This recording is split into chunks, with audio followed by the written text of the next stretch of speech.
everybody. Thank you so much for joining us here in Live Fit Kitchen. We have Dr. Purcell with us today. Hello. Hi Alicia and hi everyone. We have a really fun little snack for you today. Now, of course, when you're on a nutrition plan, you're following portion control, and this is another one of those times where you can't eat as much as you want, but you can have some. It's a really tasty snack, and if you're going to a party and you want to take something along that everyone can enjoy, yourself included, this is a really fun little recipe.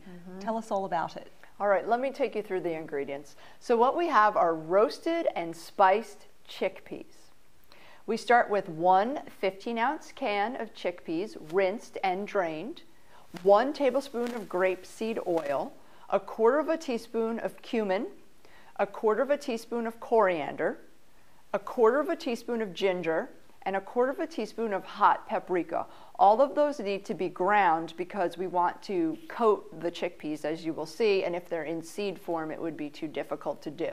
Also, we have 1/2 teaspoon of sea salt to taste. Now, I prepared some of these earlier. You'll notice that this can is enormous. This is actually a 25-ounce can, and I bought a larger can so that I could show you the 15-ounce version here, but also have a few ready-made to try. And let me tell you, there were a few more earlier. We all tasted them before we started filming because they're really, really good. So what I did was I opened the can, obviously, poured it into the colander, and then ran water through until it was totally clear. And I came out with my chickpeas. Now, some people call these chickpeas, some people call them garbanzo beans, which is actually what it says on the can, but I promise they're the same thing. So how I put this together was I actually put the oil in first into the bowl, and I mixed the spices before I added the chickpeas, because obviously, you know, if you just sort of pour the oil on top and then put the spices on, a lot of it's not going to be as even with the flavors. Right, some will be more on a chickpea and some will be less. So this is a better way to evenly distribute it. And she is putting the 1 tablespoon of grapeseed oil in the bowl, and then she's going to follow that with the herbs. So it's 1/4 teaspoon of each, which is not very much. Now the recipe does call for hot paprika, and my local stores didn't offer me a hot paprika option. They just had regular, but it seems to still be quite spicy. So if all you find is regular paprika, I think you'll still get plenty of kick. You'll be okay. And so the nice thing about chickpeas is that about a cup of them is 250 calories. So if you eat a cup, that's 250 calories, where if you compare that to your 1/4 cup of nuts, right, you're getting about 200 calories there. So that's the portion control ratio on those.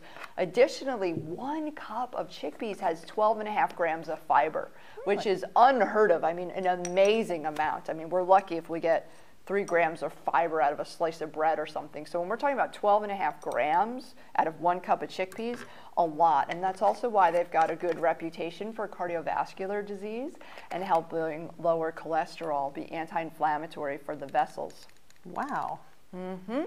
Okay, so 1/4 teaspoon of each of our 4 ground herbs, and then 1/2 teaspoon of salt. And we are, of course, using sea salt, not table salt. And what you'll want to do, sorry, let me take this spoon. You'll want to just mix it around until all of the herbs are fully mixed. Slurry there of herbs and oil. Exactly. And you can already smell that this is just going to turn out great. A little piece of trivia that you might not know, but ground coriander is actually the seed of cilantro. Interesting. Has a completely different flavor than cilantro. It sure does. So the chickpeas go in next. Pour them all in there. And whoops, you'll want to just stir them around. There they go, rolling away. And it did actually take me a couple of minutes to get all of the chickpeas evenly coated. And in fact, what I did at home was I used one of those latex spatulas to scrape the oil and the herbs off the sides of the bowl so that I could really, you know, get the most out of it. Stirring them is worth it.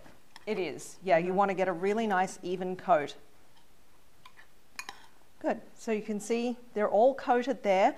Now you'll want to spread them out on, I believe it's at an edged baking tray. It's on a rimmed baking tray. Pardon me. So spread them out, and you're going to cook them for 30 minutes at 425. Make sure every 10 minutes or so, give the tray a little shake. I'm totally going to cough. I'll be right back.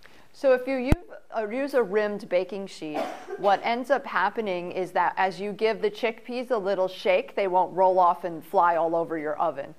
And so as we stir them and we lay the chickpeas out there, what we should have mentioned at the beginning of this was that you preheat your oven to 425. And so the chickpeas will roast for about 10 minutes, and every couple of minutes you give it a little shake, and then you just roast them in there, and they'll get really nice and toasted like you see here. So you pull the chickpeas out of the oven, you let them cool, because if you sample them ahead of time, you'll burn your tongue. Oh, I did. I did exactly that. I pulled them out of the oven. Sorry.